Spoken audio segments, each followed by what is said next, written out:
ನೀವು ಕೇಳಿರಬಹುದು stock, stock exchange ಮತ್ತು ಶೇರ್ಸ್ ಹಾಗಂದ್ರೆ ಏನು, ಮತ್ತು ಸ್ಟಾಕ್ ಮಾರ್ಕೆಟ್ ಹೇಗೆ ವರ್ಕ್ ಆಗುತ್ತೆ. ಸ್ಟಾಕು ಕಂಪ್ನಿಯಲ್ಲಿ ಓನರ್ಶಿಪ್ ತಿಳಿಸುತ್ತೆ. ನೀವು ಯಾವುದಾದ್ರೂ ಕಂಪ್ನಿಯಲ್ಲಿ ಸ್ಟಾಕ್ ಬೈ ಮಾಡಿದರೆ ಆ ಕಂಪ್ನಿಯ ಸ್ವಲ್ಪ ಪ್ರಮಾಣದಷ್ಟು ಓನರ್ಶಿಪ್ಪು ನಿಮ್ಮದಾಗುತ್ತೆ. ಇಮ್ಯಾಜಿನ್ ಟಾಟಾ ಕಂಪ್ನಿಯಲ್ಲಿ 100 ಶೇರ್ ಇರುತ್ತೆ. ಅದರಲ್ಲಿ 30 ಶೇರು ನೀವೇನಾದರೂ ಬೈ ಮಾಡಿದರೆ ಆ ಕಂಪ್ನಿಯಲ್ಲಿ ನಿಮ್ಮದು 30% ಓನರ್ಶಿಪ್ ನಿಮ್ಮದಾಗಿರುತ್ತೆ. ಸ್ಟಾಕ್ ಎಕ್ಸ್ಚೇಂಜಲ್ಲಿ ನೀವು ಸ್ಟಾಕ್ನ ಬೈ ಮಾಡ್ಬೋದು, ಸೆಲ್ ಮಾಡ್ಬೋದು. ಯಾಕೆ ಕಂಪ್ನಿಗಳು ಸ್ಟಾಕ್ ಇಶ್ಯೂ ಮಾಡ್ತವೆ ನಿಮ್ಗೆ ಗೊತ್ತಾ? ಯಾಕಂದರೆ ಕಂಪ್ನಿಗಳಿಗೆ ಫಂಡ್ ಬೇಕಾಗಿರುತ್ತೆ ಅವ್ರ ಬಿಸ್ನೆಸ್ನ ಎಕ್ಸ್ಪ್ಯಾಂಡ್ ಮಾಡೋಕ್ಕೆ, ಇಲ್ಲ ನ್ಯೂ ಪ್ರಾಜೆಕ್ಟಿಗೆ.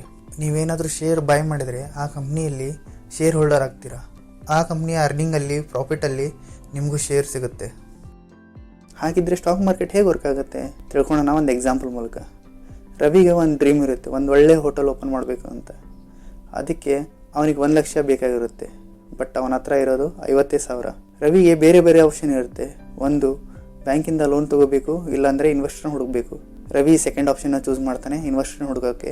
ಒಂದು ಶೇರ್ಗೆ 10,000 10 ಡಿವೈಡ್ ಮಾಡ್ತಾನೆ ಶೇರ್ನ. ಆ 10 ಶೇರಲ್ಲಿ 5 ಶೇರು ರವಿದಾಗಿರುತ್ತೆ. ರವಿ ಇನ್ನೂ 5 ಇನ್ವೆಸ್ಟರ್ನ ಹುಡುಕಬೇಕು. ಆಗ ಸೋನಿಗೆ ಇನ್ವೆಸ್ಟಲ್ಲಿ ಇಂಟ್ರೆಸ್ಟ್ ಇರುತ್ತೆ. ಅವಳು 1 ಶೇರ್ನ ಬೈ ಮಾಡ್ತಾಳೆ 10,000 ಕೊಟ್ಟು. ಅವಳು ಸಹ ಶೇರ್ ಹೋಲ್ಡರ್ ಆಗ್ತಾಳೆ. ಆಗ ಪ್ರಾಫಿಟಲ್ಲಿ ಅವಳಿಗೂ ಶೇರ್ ಸಿಗುತ್ತೆ.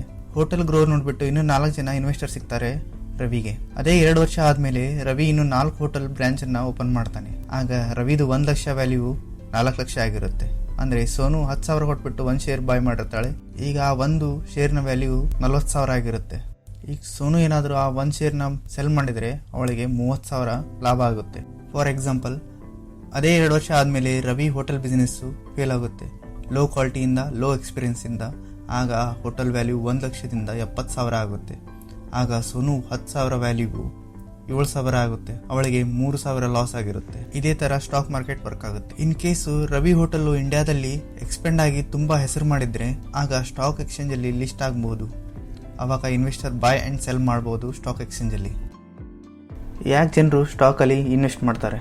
ಯಾಕಂದರೆ ಅವ್ರಿಗೊಂದು ಹೋಪ್ ಇರುತ್ತೆ, ಕಂಪ್ನಿ ಒಳ್ಳೆ ಪ್ರಾಫಿಟ್ ಮಾಡ್ಬೋದು, ಆಗ ನಿಮ್ಮ ಶೇರ್ ವ್ಯಾಲ್ಯೂ ಹೆಚ್ಚಾಗ್ಬೋದು, ಒಳ್ಳೆ ಪ್ರಾಫಿಟ್ ಮಾಡ್ಬೋದು. ಹಾಗೆ ಲೋ ಕ್ವಾಲಿಟಿಯಿಂದ, ಲೋ ಎಕ್ಸ್ಪೀರಿಯನ್ಸಿಂದ ಶೇರ್ ವ್ಯಾಲ್ಯೂ ಲೋ ಕೂಡ ಆಗಬಹುದು. ಬಟ್ ಇನ್ವೆಸ್ಟ್ ಮಾಡೋ ಮೊದಲು ಕಂಪ್ನಿ ಬಗ್ಗೆ ತಿಳ್ಕೊಳ್ಳಿ, ಕಂಪ್ನಿ ಪ್ರಾಡಕ್ಟ್ ಬಗ್ಗೆ ತಿಳ್ಕೊಳ್ಳಿ. ಆಗ ಮಾತ್ರ ಒಳ್ಳೆ ಇನ್ವೆಸ್ಟರ್ ಆಗ್ಬೋದು. ರಿಸರ್ಚ್ ಮಾಡಿ ಬಿಫೋರ್ ಇನ್ವೆಸ್ಟ್ ಮಾಡೋ ಮೊದಲು. Thank you. ಈ ವಿಡಿಯೋ ಇಷ್ಟ ಆದಲ್ಲಿ ಲೈಕ್ ಮಾಡಿ, ಸಬ್ಸ್ಕ್ರೈಬ್ ಮಾಡಿ.